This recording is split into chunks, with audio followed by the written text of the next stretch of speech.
Any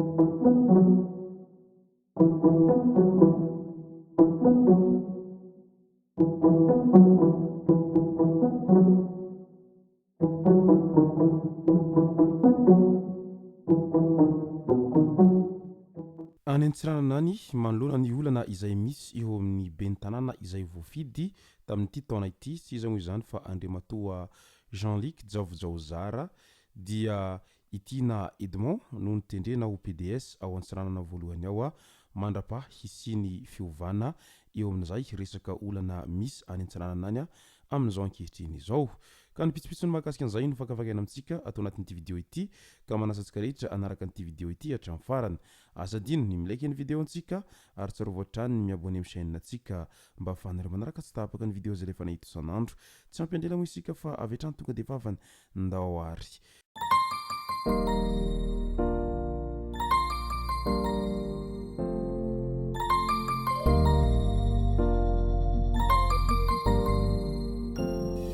Ny tonga tsy miarahaba hono ny namantezitra ka dia faly miarahaba isika rehetra mpanaraka tsy tapaka an'ity chaîne ity ny tenako amin'ity androandroany ity. Arakin'izay fanatsipiko zay dia ny mahakasika ny olany ben'ny tanàna any Antsiranana no tena iompanantsika atao anatin'ity vidéo ity. Fa milohan'izay dia andao aloha ho arahantsika ireto tsara ho fantatra manaraka ireto.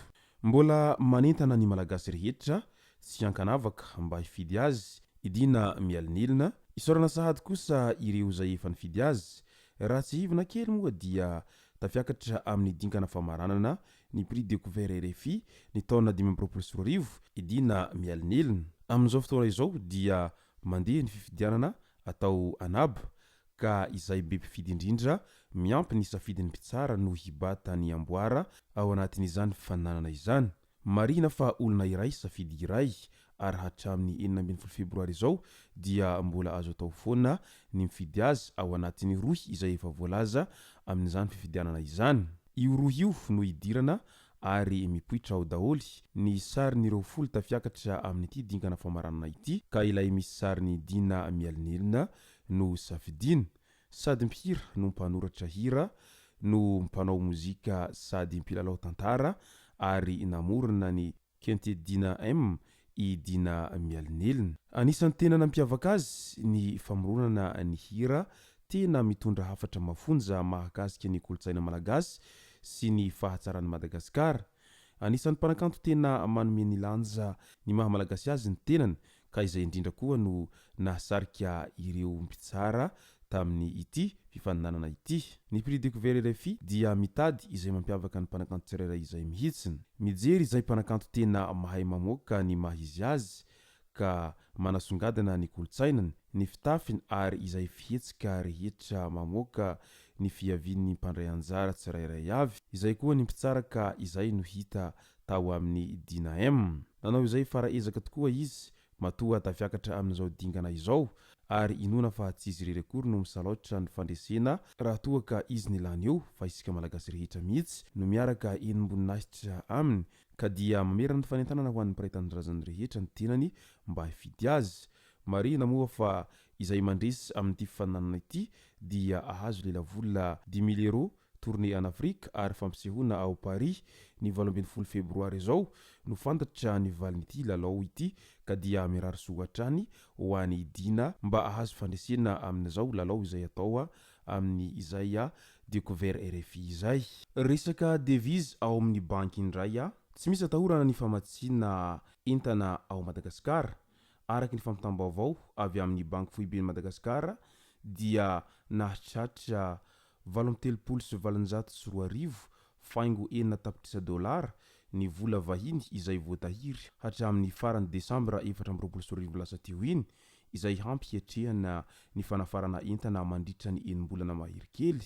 Ny tombo ny tahiry raha ampitahina tamin'ny farany taona Desambra 2024 teo amin'ny 20,700 faingo 7 tapitrisa $, ny devise voatahiry tamin'ny fotoana io izay niatrehana fanafarana entana nandritra ny enim-bolana latsaka. Anisan'ny mampiditra vola vahiny ao Madagasikara ny fanondranana entana makany ampitan-dranomasina, ny fahatongavan'ireo mpizahatany, ny fampiasam-bola avy any ivelany sy ny maro hafa. Ny fanondranana entana nandritra ny taona nivalina iny nefa dia nahitana fienana 7 faingo roa isanjato mitaha tamin'ny taona 2024 nahitana fihenana avokoa ny volana ampidiriny fanondranana lavanil, jirofo, nikel, cobalt ary ny avy amin'ny orinasa afaka haba. Ny oto vokatra tsara kosa ny tamin'ny sehatra fizahantany ny tombo 7 faingo roa isanjato ny mpizahatany izay tonga raha mitaha ny taona 2024. Ny atsara koa ny fampiasam-bola avy any ivelany izay nitohanany sehatry ny fandraisan-davitra sy ny fanorenana ary ny harena ankibony tany.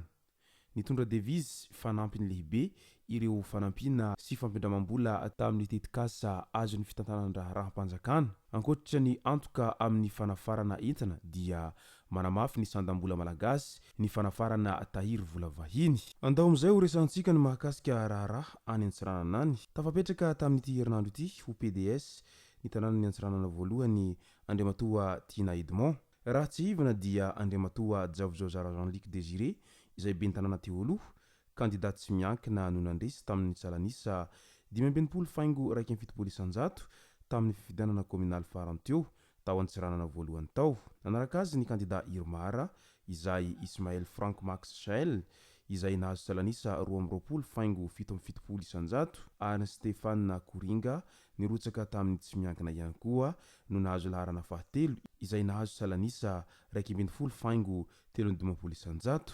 Io ny vokatra vonjomaika izay navoaka ny CENI izay namafisy ny didina navoaka ny tribunal administratif. Fantatra nefa fa manana olana ara-pitsarana ny ben'ny tanàna voafidy izay Jean-Luc Javojara ary mbola tsy hita izay misy azy hatramin'izao. Noho izany fa bangan-toerana izany dia nanapa-kevitra ny hanendry ny filohan'ny délégation manokana na ny PDS mba hitantana ny commune ambonivohitsy ny Antsiranana voalohany i Andriamatoa Tina Edmond ny fitondram-panjakana amin'izao fotoana izao mba ho vahaolana vonjomaika manoloana an'izay olana misy ao Antsiranana voalohany izao. Marina fa Andriamatoa Tina Edmond dia efa directeur des affaires juridiques tao amin'ny commune ambonivohitsy Antsiranana raha loharanom-baovao voaray hatrany. Na dia eo aza izay fanendrena PDS ao Antsiranana izany mba hitantana vonjomaika anio tanàna Antsiranana voalohany io dia mbola miteraka resabe foana iny ny fiarahamonina eny ity raharaha mahakasika ny ben'ny tanàna ny Antsiranana voalohany ity tsy iza moa izany fa Andriamatoa Javojara ity amin'izao ankehitriny izao ary mipetraka foana ny fanontaniana iny ny fiarahamonina eny amin'ilay manao hoe inona marina ny tena zava-misy ao ambadika an'ity raharaha-mpitsarana izay mahavoasaringotra an'ity olomanga ao Antsiranana voalohany ity. Maro ary samy miezaka maneho ny heviny manoloana an'izay moa ny tsirairay ary tsy dirantsika lalina moa ny amin'izay amin'ity video ity fa mbola ho resantsika eo ny mahakasika ny pitipitson'izay amin'ny video manaraka eo indray. Izay sy zay moa no masaka azona roso tao anatin'ity video ity ka isorana antsika rehetra nanaraka an'ity video ity hatramin'ny farany. Azadino ny milaiky ny video antsika ary tsarovatrany ny miabone amin'ny chaîne antsika mba ahafahanareo manaraka tsy tapaka ny video zay lefa nahita isan'andro. Tomboko lasy tomboko vavy mankasitraka dia marary soa.